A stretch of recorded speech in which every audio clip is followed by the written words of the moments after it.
Tenía alcohol en los labios. Lo sentía arder en la comisura, mezclándose con mi saliva y mi rabia. Me ardía la boca, la garganta y, de algún modo, también el pecho. Bebí de golpe, como si esa quemazón fuera lo único que pudiera mantenerme despierto, consciente en medio de ese pánico que me recorría los huesos. Me quedé mirando el vaso vacío, sin atreverme a soltarlo, con el corazón palpitando y la respiración entrecortada. Afuera, las luces de la calle se reflejaban en la ventana, la misma ventana por donde la vi desaparecer aquella noche, cuando cerró la puerta del auto y se fue sin despedirse. No supe a dónde. No supe con quién. Pero, en el fondo, siempre lo supe. Quería engañarme, pero una parte de mí gritaba la verdad, ella estaba con otro. Esa certeza me taladraba, me hacía sentir un cuchillo en la boca del estómago. Y entonces recordé la sal. El paquetito que guardaba en mi bolsillo, envuelto en un trozo de cinta para que no se abriera. Un recuerdo absurdo de otra vida, cuando me miraba y sonreía diciendo que sus lágrimas serían mis lágrimas, que incluso en la distancia estaríamos unidos, que la sal simbolizaba algo eterno entre los dos. Ja. Eternidad. Me reí con la garganta apretada, sin aire.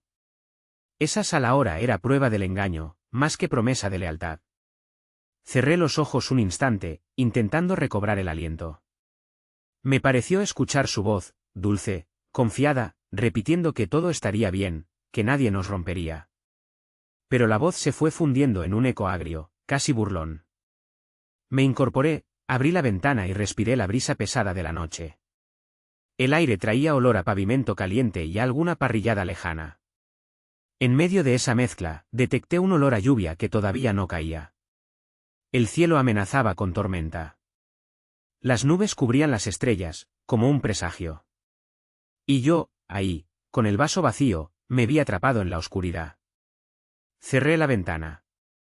Dejé el vaso en la mesa, junto a papeles regados, facturas, notificaciones del banco, y ahí, casi oculto, el teléfono con esa maldita aplicación abierta. TikTok. Un vídeo que me llegó anónimo, la imagen temblorosa de una noche sobre mi propia lancha, mi propia frazada, esa que siempre usábamos cuando salíamos de pesca. Su espalda desnuda. Su risa contenida. Una mano que no era la mía deslizándose por su cintura. El tipo alardeando, hice feliz a la mujer de otro. Y ahí, de pronto, el rostro de ella, fugaz, pero inconfundible. La forma en que inclina la cabeza cuando se siente en confianza. Su voz diciéndole esas palabras que antes me susurraba a mí. Me sentí morir. Empecé a hiperventilar. Estuve a punto de lanzar el teléfono por la ventana, hacerlo pedazos. Pero no. Me contuve. Esperé, dejando que ese pánico inicial me devorara. Había visto el vídeo hacía unas horas. Fue mi sentencia. La confirmación definitiva. Reproduje la escena 15 veces, con el estómago revuelto. Paré cuando sentí que estaba al borde de un infarto o algo peor. Me tomó un rato tranquilizarme, sentarme y decidir. ¿Qué hacía ahora? Recordé entonces cómo, meses atrás, ella desapareció sin aviso. 8 meses sin una verdadera explicación, aunque regresó fingiendo normalidad. El primer mes me llamaba de vez en cuando, excusas vagas de trabajo, algo de su familia, asegurando que pronto volvería. La segunda parte de ese lapso, simplemente dejó de avisar. Yo quería creer que había una razón profunda, estrés, depresión, problemas familiares. Pero no. Lo que había era un amante, y ahora todo encajaba. Tomé las llaves del auto, salí sin encender las luces de la casa y conduje. No sabía dónde. Las calles se me antojaban lúgubres. El viento comenzó a soplar con más fuerza, y unas gotas gruesas de lluvia empezaron a golpear el parabrisas. Avancé por la avenida principal, apenas con los faros encendidos, y giré rumbo al muelle donde guardo mi vieja lancha. Necesitaba verla, tocarla, confirmar esa traición de manera física. Al llegar, todo estaba desierto. El muelle crujía bajo la lluvia incipiente. Me bajé, sentí el agua fría calarme la camisa. Corrí bajo la penumbra hasta divisar mi embarcación. Subí. La lona estaba mal cerrada, alguien la había usado.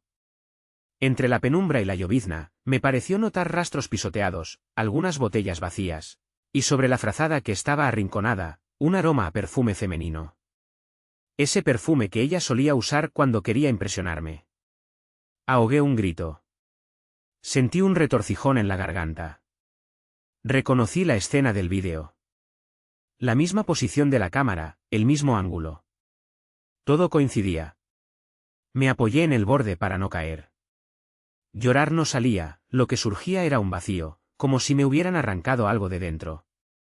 Me quedé allí un rato, escuchando la lluvia que se volvía más intensa y sentía cómo el agua se mezclaba con el sudor frío de mi piel. Recordé cuando me dijo que la sal era nuestras lágrimas, que siempre me pertenecería. Mentira. Mentira asquerosa. Me incorporé con un temblor en las manos y bajé de la lancha, echando a correr bajo el aguacero. Las gotas me golpeaban el rostro, pero no sentía alivio. Solo dolor y una furia sorda. De regreso a la casa, conduje con cautela, intentando no estrellarme. A medida que manejaba, el pánico inicial cedía paso a algo distinto, más calculado. Empecé a trazar mentalmente la forma de exponerla. No quería escándalos vulgares, no quería terminar en la cárcel por un arranque de violencia. Quería un golpe seco, final, que dejara claro quién era ella. ¿Quién había sido todo este tiempo? Quería que todos lo vieran. Cuando entré a la cochera, la tormenta ya era un vendaval, con truenos retumbando a lo lejos. Me senté en el auto, en silencio, esperando a que mi respiración se calmara. Pensé en mi hija. ¿Cuánto sabe? ¿Le habrán contado algo? ¿Habrá notado las ausencias de su madre y mis sospechas en silencio? Recordé su mirada cuando se acercaba a mí para decirme que no me preocupara, que mamá saldría pronto del salón de belleza. Siempre tenía una justificación a la mano. ¿Qué tan lejos llegaba la complicidad? No podía creer que mi hija me traicionara, pero el silencio de la gente más cercana a veces es la peor traición. Entré a la casa. El aire olía a humedad y a incienso barato que ella solía encender para armonizar el ambiente. Me sentí repelido por ese aroma. Subí a mi habitación, me quité la ropa mojada y me metí a la ducha. El agua caliente me quemaba la piel, pero no se llevaba la rabia. Me apoyé en la pared de la regadera y cerré los ojos, intentando hilvanar cada paso de lo que vendría después. El primer paso sería contactar a quienes sabían de su engaño y habían callado. Su hermana, la vecina, un excompañero al que ella difamó.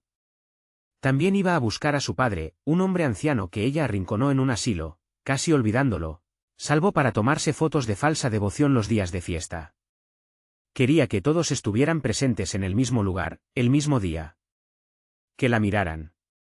Que sus ojos se clavaran en ella sin necesidad de pronunciar un insulto. Solo la verdad desnuda, revelada en silencio. Porque eso aprendí con el tiempo, las palabras se vuelven débiles frente a una traición tan grande. Lo que realmente duele es la certeza muda, la mirada colectiva que dice, te vimos, sabemos. Eso no se borra con ninguna excusa. Salí de la ducha y me senté en la cama, desnudo, con la toalla alrededor de la cintura, mirando la oscuridad. Afuera ya casi amanecía y la lluvia amainaba. Un relámpago iluminó brevemente la habitación. Ese instante de luz me permitió ver mi propio reflejo en el espejo del closet. Me vi con los ojos enrojecidos, ojeras marcadas, como si hubiera envejecido en cuestión de horas. Mis labios estaban resecos. Ya no quedaba alcohol en ellos, solo un vacío extraño. Tomé el teléfono, revisé de nuevo el vídeo. Cada segundo era un latigazo. Necesitaba esa confirmación brutal para no dudar de mí mismo. Apagué la pantalla. Me sentía sucio por dentro. No sé si dormí. Tal vez un par de horas, un sueño intranquilo, lleno de sobresaltos. Al despertar, algo en mí se había calmado. Una calma férrea, como la nieve que se posa sobre un volcán. El magma sigue ardiendo dentro, pero la superficie se ve inerte. Sabía que este día marcaría el inicio de mi venganza silenciosa. Me vestí con una camisa sencilla y unos pantalones oscuros. Me vi al espejo y pensé que tenía que encarar la realidad. El hombre que era antes había muerto en el momento en que vi ese vídeo. Mis manos temblaban ligeramente, no de miedo, sino de determinación. Me sentía como si caminara por un alambre sobre un precipicio. Bajé a la cocina. Sobre la mesa quedaba un vaso con el fondo de tequila de anoche. Lo eché por el fregadero y me puse a preparar café, intentando mantener la cabeza clara. No tenía apetito, pero necesitaba el sabor amargo del café para despertar del todo. A través de la ventana de la cocina, el cielo se mostraba encapotado, gris. La lluvia había parado, pero el aire seguía cargado de electricidad. Tomé el primer sorbo y sentí la punzada en el estómago. Aún me ardían los labios. Me reí amargamente, recordando cómo, hace años, Carolina y yo solíamos preparar juntos el desayuno. Me besaba la nuca mientras yo revolvía los huevos. Era una complicidad tan íntima. O al menos eso creía. Una parte de mí se resistía a creer que todo fuera mentira. Pero la realidad me golpeaba, ella se había ido de mi vida mucho antes de que yo lo notara. Tenía que hacer algunas llamadas. Primero, contacté a Elena, su hermana. No fui grosero, solo le dije que la necesitaba urgentemente en casa, que quería reunir a la familia. Escuché el silencio tenso al otro lado de la línea. Parecía que ella sabía de qué se trataba. Dijo que estaría allí por la tarde. Luego llamé a la vecina, la señora Amanda. Era amiga de la familia, siempre saludando con sonrisas y ofreciendo galletas los domingos. Yo sospechaba que había visto cosas, que sabía más de lo que aparentaba. Le pedí que viniera, que habría algo importante y necesitaba su presencia como testigo. Se mostró nerviosa, balbuceó, pero aceptó. Contacté también a Marcos, un compañero de trabajo que Carolina había difamado hace meses para lograr un ascenso. Supe de ello por casualidad. Fui directo: Marcos, necesito que vengas y veas lo que está pasando. Tienes derecho. No le di más detalles. Accedió a regañadientes. Finalmente, el más difícil, su padre, don Julián, en el asilo. Un hombre anciano, casi sin fuerzas, al que Carolina visitaba cada vez menos. Hablé con una enfermera y solicité, con el carácter de yerno, permiso para llevarlo a nuestra casa por unas horas. No pensé que fuera fácil.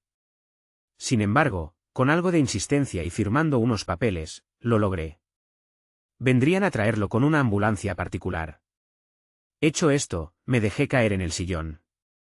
Sentía el corazón latiendo a mil. Tenía la sensación de que había firmado un pacto con el diablo.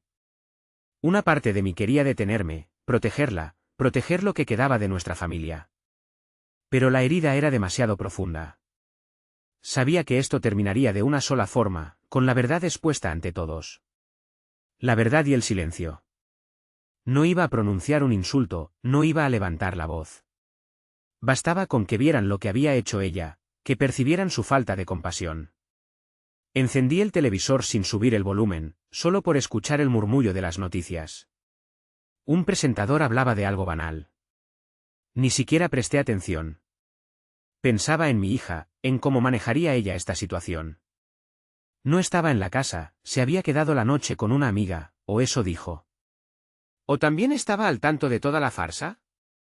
Me dolía en el alma siquiera imaginarlo. A mediodía, los nubarrones comenzaron a disiparse. El sol luchaba por salir. La atmósfera se tornó bochornosa, pegajosa, como antesala de otra tormenta. Me puse a ordenar la sala, moviendo muebles para dar espacio a tantas sillas. Quería que todos se sentaran alrededor de la mesa, que ella entrara y los viera juntos. Ese era mi plan. No estaba seguro de cómo reaccionaría, si intentaría huir, gritar, suplicar. Pero yo haría lo que viniera haciendo desde anoche, quedarme en silencio, mirando. Empecé a sentir una especie de temblor en mi interior, una tensión que me recorría la columna. Por un momento sentí ganas de llorar, de estallar, de gritarle al mundo. Pero volví a reprimir ese impulso, tragándome la rabia. Un hombre no llora, me repetía. No ante semejante deshonra. Recordé a mi padre diciéndome, cuando era un niño, que las lágrimas eran para los débiles. Quizá fuera un consejo cruel, pero en ese instante resonaba con fuerza. Me sentía obligadamente estoico. Tenía que mantener el control si pretendía lograr mi cometido. Mientras terminaba de acomodar las sillas, escuché el primer timbre. Era Elena, la hermana de Carolina. Entró con un paso vacilante, sin saber cómo saludarme. Sus ojos evitaban los míos. La conduje a la sala y le ofrecí asiento. —¿Qué pasa, Miguel? ¿Por qué tanto misterio? —preguntó con la voz quebradiza. No respondí. Apenas un gesto para indicarle que se sentara. Ella tragó saliva y se quedó en silencio, mirando sus manos. Al rato llegó la señora Amanda. Tenía el rostro tenso, arrugado. Dio un leve abrazo de compromiso, diciendo, no sé de qué se trata, hijo, pero aquí estoy. Le indiqué otra silla. Sentía mi pulso redoblarse cada vez que se abría la puerta. A la siguiente media hora llegó la ambulancia. Bajaron a don Julián en una silla de ruedas. Estaba muy débil, pero sus ojos aún tenían un brillo de lucidez. Me miró con una mezcla de curiosidad y condescendencia. —¿Dónde está mi hija? —preguntó con voz ronca. No contesté. Simplemente lo conduje a la sala. Elena se incorporó para saludarlo, intentando no romper ese silencio tenso. El anciano movió la cabeza, confuso. Los últimos en llegar fueron Marcos y casi al mismo tiempo, mi hija. Él entró con un ceño fruncido, ignorando a todos. Se sentó y clavó la mirada en mí con un gesto de no sé de qué va esto, pero no me gustas. La chica, en cambio, se quedó en el umbral, sorprendida de encontrar a todos reunidos. Quise abrazarla, decirle algo, pero no me salió la voz. Ella solo me observó con una mezcla de miedo y curiosidad. Se acomodó en una esquina, sin sentarse. Pasó una eternidad en ese silencio. Solo se oía el tic-tac del reloj y la respiración de la gente. Me senté a la cabecera de la mesa, dejando una silla vacía frente a mí. Esa era la de Carolina. Fue entonces cuando escuché el auto de ella. Supe que había llegado por el sonido del motor y la forma en que frenaba bruscamente. El destino estaba a punto de cumplirse. Me crucé de brazos, contuve la respiración. La puerta principal se abrió. Carolina entró y se detuvo en seco al ver aquella escena. Sus ojos se movieron de un lado a otro, reconociendo a su hermana, a la vecina, a su padre, al excompañero, a nuestra hija y, finalmente, a mí. Tragué saliva, intentando mantenerme imperturbable. —¿Nadie dice nada? —preguntó con voz temblorosa. Nadie respondió. Sentí que el aire se volvía más denso. Una gota de sudor recorrió mi sien. Ella soltó la bolsa que traía y, sin recogerla, dio un paso al frente. —¿Alguien me va a explicar qué demonios pasa? —insistió, esta vez más alto. Miré alrededor, confirmando que todos tenían la misma expresión. No había señalamientos, no había insultos. Solo esa mirada de condena. Con un nudo en la garganta, recordé el paquetito de sal en mi bolsillo. Lo saqué con suavidad y lo puse sobre la mesa. Ella lo reconoció al instante. Su rostro palideció. ¿Qué hace esto aquí? Atinó a decir, con un hilo de voz. Nadie contestó. Era un símbolo, un recordatorio de que sus promesas habían sido mentira. Me sostuve en el respaldo de mi silla, sin poder apartar mis ojos de los suyos. Elena bajó la mirada, como si quisiera desaparecer. La vecina se retorcía las manos. Mi hija se cubrió la boca, conteniendo las lágrimas. Marcos respiró hondo, luchando con rencor contenido. El anciano padre, por su parte, la observaba con una mezcla de desconcierto y tristeza. Y en el silencio total, yo la vi. Vi cómo su semblante cambiaba de la sorpresa al temor, y del temor a la rabia. —Díganme algo, no pueden simplemente mirarme así —gritó, perdiendo la compostura. Apreté los dientes. Todo mi cuerpo pedía gritarle, reclamarle, maldecirla. Pero había prometido que no usaría palabras, que no arruinaría la fuerza de ese momento. Ella, enloquecida por la falta de respuesta, empezó a justificarse a medias. Si crees que no sé por qué estás haciendo esto, te equivocas, quieres humillarme, exponerme, pues habla de una vez. No seas cobarde. Su voz se quebró. Intentó acercarse a su padre. Papá, te traje aquí, ¿verdad? Tú sabes que yo te quiero, sabes que siempre te he cuidado. Pero él no la miró, mantenía la vista fija en un punto indefinido del suelo. Carolina se giró a su hermana. ¿Le dijiste algo? ¿Fue eso? Contéstame. Elena negó con la cabeza, llorando en silencio. Después miró a la vecina. Tú también, no entiendo, Amanda, por favor. La vecina apartó la mirada, arrugada en vergüenza. Entonces, en medio de esa espiral, se fijó en Marcos. Lo reconoció, su rostro se contrajo. Tú no pintas nada aquí, vete. Marcos la miró con rencor, pero no habló. Finalmente, apuntó a nuestra hija. Mira lo que estás haciendo, ¿a ella también la quieres involucrar en tu venganza absurda? ¿No te importa que tu propia hija te vea hacer el ridículo? La chica solo sollozó, sin moverse. Carolina se quedó de pie, respirando agitada, con el maquillaje a punto de correrse por las lágrimas que peleaban por salir.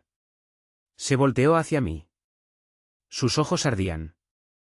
Muy bien, si crees que voy a confesar algo, no lo haré. No pienso darte el gusto de exhibirme, habla de una vez.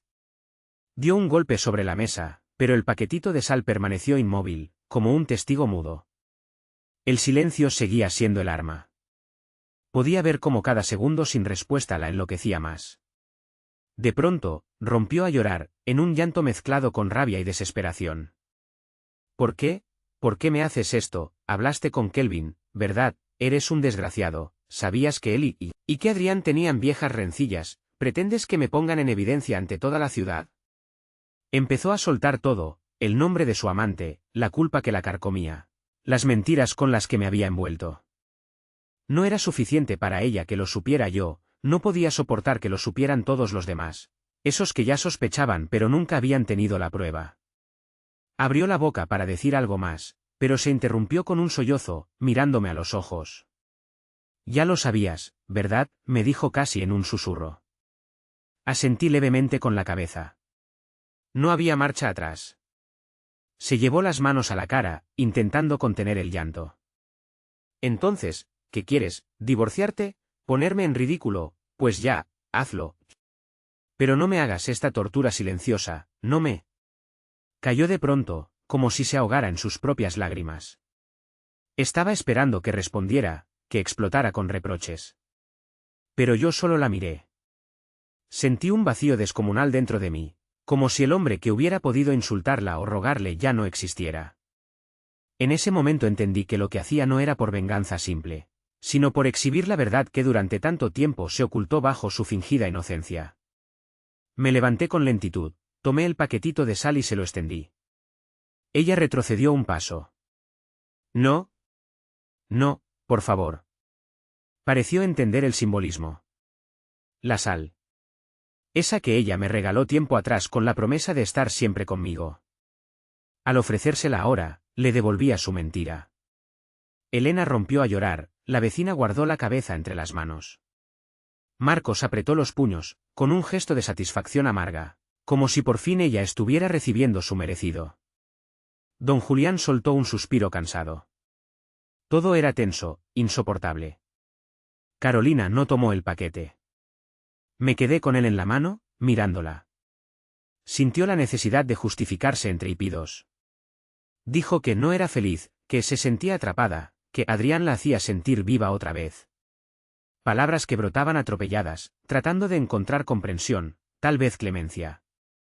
Pero yo solo la escuchaba, sin emitir juicio. El piso parecía moverse bajo mis pies, y aún así me mantenía de pie.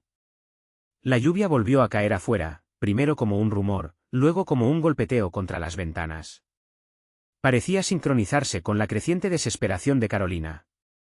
De pronto, se calmó un poco, secándose las lágrimas con la manga de su blusa, y con voz apenas audible me miró. «Dime algo, ¿me vas a perdonar, o qué piensas hacer?»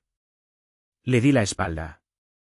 Caminé hacia la puerta de la sala, dejando el paquetito de sal sobre la mesa, como si fuera un sello de la verdad. Me volví un instante para ver a mi hija, que estaba con la cabeza agachada. No soporté la pena en sus ojos. Salí sin decir palabra, con la garganta hecha un nudo, y oí cómo Carolina se desmoronaba, intentando alcanzar a nuestra hija para abrazarla, balbuceando explicaciones. Volví horas después. Por lo que me contaron, Carolina se fue en cuanto me marché. Nadie la detuvo. El padre se quedó un rato más, confundido y dolido. Elena lo llevó de vuelta al asilo. Ni la vecina ni Marcos quisieron decir gran cosa, se marcharon en silencio, sumidos en su propia conmoción. Mi hija se encerró en su cuarto y no abrió la puerta cuando llegué. En la casa quedaba el eco de esa tarde oscura y el sonido de la lluvia incesante. Me senté en la sala, exhausto. Ya no tenía fuerzas para pensar en lo que vendría. De algún modo, ese encuentro había sido la ejecución de mi juicio interno. Ella quedó condenada ante quienes la conocían, incluso ante sí misma. Llorar no servía. Yo, con el alma rota, solo podía quedarme en silencio, asumiendo el derrumbe. En la mesita seguía el paquetito de sal, arrugado, como si lo hubieran manoseado. Lo tomé y cerré el puño sobre él, sintiendo cómo esos granos de sal se incrustaban en mi piel. Me vinieron a la mente tantas escenas del pasado, su risa, sus promesas, nuestras primeras citas, la complicidad en cada desayuno, las charlas interminables por las noches. Todo teñido ahora por la traición. Poco después, supe que el escándalo se había hecho público. El vídeo de TikTok se difundió más de lo que esperaba. Incluso antiguos conocidos comenzaron a comentarlo, algunos con morbo, otros con consternación. Yo no hice nada para frenarlo. No hablé, no me justifiqué.